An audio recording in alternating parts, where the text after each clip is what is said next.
Hello everybody, good morning. अभी तक हमने स्पीड किया, वेलोसिटी किया। अब हम करेंगे equations of motion. Now what are equations of motion? Equations of motion उनके लिए होती हैं which those bodies which move with a uniform acceleration.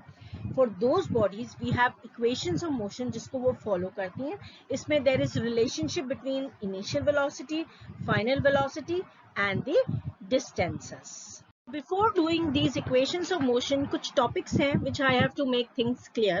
It is acceleration. हमने velocity पढ़ा, हमने speed पढ़ा, हमने देखा कि speed is a scalar quantity जिसमें सिर्फ magnitude होती है. Velocity is a vector quantity जिसमें magnitude, direction दोनों होती है. Magnitude उसकी speed वाली है but it has a direction. अब इन्हीं के रिलेशन में एक टॉपिक है acceleration. What is acceleration? हमने सुना है in motor cars और ये जब हम बाइक्स या कार्स चलाते हैं तो हम कह रहे हैं हम एक्सेलरेट कर रहे हैं, मतलब हम स्पीड को बढ़ा रहे हैं. In physics terms, what is acceleration? It is a rate of change of velocity with time. किस तरह से हमारी किस रेट से हमारी वेलोसिटी चेंज हो रही है with respect to time, उसको हम acceleration कहते हैं. It is represented by a symbol small a. अब हमें पता है कि velocity is a vector quantity. It has both magnitude and direction. Because acceleration is a rate of change of velocity, definitely acceleration भी एक vector quantity है, मतलब इसकी direction भी है. ठीक है. अब इसका formula I told you it is rate of change of velocity, final velocity minus initial velocity और कितना टाइम लगा उस चीज को होने में, that is called as the acceleration. In other terms, it is a is equal to v minus u upon t, where v represents final velocity and you know the SI units of velocity is meter per second. U represents initial velocity, it's again SI unit is meter per second. T represents time taken for the change of velocity and A represents the acceleration. Now here the SI units of acceleration is meter per second square.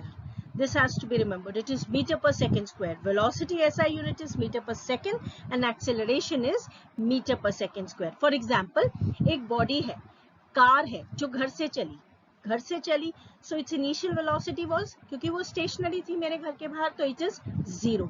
फिर हमने एक speed increase की 30 metre per second पे, मैंने वो car चलाई and I reached the market and the time taken for this is suppose 10 minutes. Okay, तो हमने 10 minutes के ड्यूरेशन में कितना वेलोसिटी का चेंज किया, 0 से 30 metre per second. We'll put all these values in this formula and we'll get the acceleration. And remember, when we put the things in the formula, v has to be in meter per second, u has to be in meter per second and t has to be in seconds. अब there are different types of acceleration. एक होती है uniform acceleration और एक होती है non uniform acceleration. पहले हम स्टडी करेंगे uniform acceleration. We know acceleration is a rate of change of velocity. अगर वेलोसिटी मेरी यूनिफॉर्मली चेंज होती है तो उसको हम यूनिफॉर्म एक्सेलरेशन कहते हैं और इसके अंदर बॉडी हमेशा एक स्ट्रेट लाइन पे ट्रैवल करती है. I'll give you certain examples. जैसे ball rolling down a slope. एक स्लोप पे मैंने बॉल ऊपर से नीचे रोल करी तो बॉल के ऊपर एक कांस्टेंट स्पीड का चेंज हो रहा है because it is what is acting, gravity.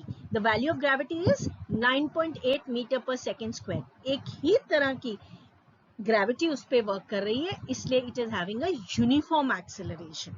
A freely falling body, again the same gravity is acting. अब मैं सर्टेन आपको graph समझाऊंगी. First graph is speed time graph, जिसमें speed represents the y-axis and time represents the x-axis. जब हम speed time graph में we have to take out acceleration, तो हमें slope निकालना पड़ता है, speed upon time. Speed कितनी है?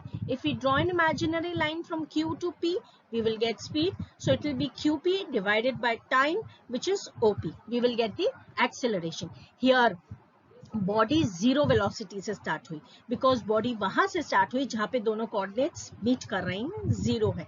Okay, in the second point body एक स्पीड पे थी और कॉन्स्टेंटली उसकी स्पीड डिक्रीज होके अल्टीमेटली जीरो हो गई. Means body is having a uniform retardation और डेसेलरेशन. In the third graph, body is not starting from a zero velocity or a speed. उसकी constant magnitude थी speed की.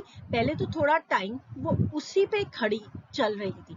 उसके बाद उसने जो speed increase करी वो एक constant rate पे increase करी. It was having a uniform acceleration after this.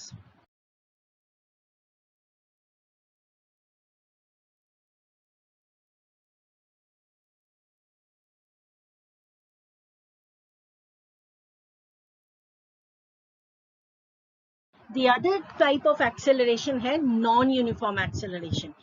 Name suggest कर रहा है जैसे उसमें यूनिफॉर्म थी तो rate of change of velocity एक यूनिफॉर्म रेट पे होती है, इसमें एक नॉन यूनिफॉर्म रेट पे होती है. कभी मेरी वेलोसिटी एकदम बढ़ जाती है, कभी कम हो जाती है, फिर बढ़ जाती है, ये कम हो जाती है, थोड़ा टाइम के लिए बढ़ी रहती है, फिर कम हो जाती है. फॉर एग्जाम्पल, कार अगर क्राउडेड स्ट्रीट पे जा रही है तो कभी तो उसकी स्पीड खाली है तो स्पीड उसने बढ़ा दी, आगे रश आ गया तो स्पीड रिड्यूस कर दी, फिर आगे खाली आ गया फिर बढ़ा दी. We have having a non uniform rate. या कोई ऑब्स्टेकल रेस होती है, जैसे you know what is an obstacle race, जिसमें भी कि obstacles in front of you, you have to cross those hurdles.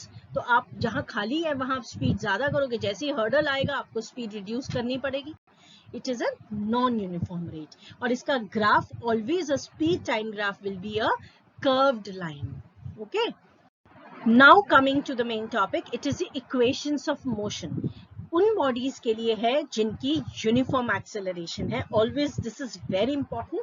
First equation of motion is v is equal to u plus at. That is, final velocity is equal to initial velocity, is the sum of initial velocity to the product of acceleration and time. इनमें से अगर कोई भी it represents four things, v, u, a and t. कोई भी three things given है तो fourth thing हम आराम से निकाल सकते हैं. ये जो ग्राफ नीचे दिया है ये already I have given you. ठीक है, देखो जो मैंने आपको बोला था, here the body did not start from zero, जहां पे दोनों कोऑर्डिनेट्स मीट कर रहे हैं. सो उसका एक मैग्नीट्यूड है वेलोसिटी का जिसको हम कहेंगे initial velocity. I have marked it, it is u. Finally जब उसने इंक्रीज करी तो वो जो उसका मैग्नीट्यूड लास्ट में c से हम AB लाइन पे जो परपेंडिकुलर ड्रॉप करेंगे, that CB makes final velocity. ठीक है ना, this is initial velocity, this is final velocity, और जो नीचे वाली एक्सिस है x axis, that will give you the time. So the first equation of motion is v is equal to u plus at. Now it is the second equation of motion which is s is equal to ut plus half at square. इससे मैं distance take out कर सकती हूँ कि body की अगर मुझे initial velocity, time period और acceleration दिया है, then we can find the distance. और in distance, initial velocity, acceleration, time period, 4 parameters में से कोई 3 parameters दिए हैं तो numerically हम उसका fourth parameter we can take out. Third equation of motion says square of the final velocity is equal to initial velocity plus twice the product of the acceleration and the distance. इसमें चारों parameters में से 3 parameters दिए हैं तो fourth parameter we can take out. In equations को theoretically we can also prove. I'll put the link in the description box क्योंकि already I have made a video about the how to prove and get these final equations. I'll just share it in the description box. If you want, you can have a look at them.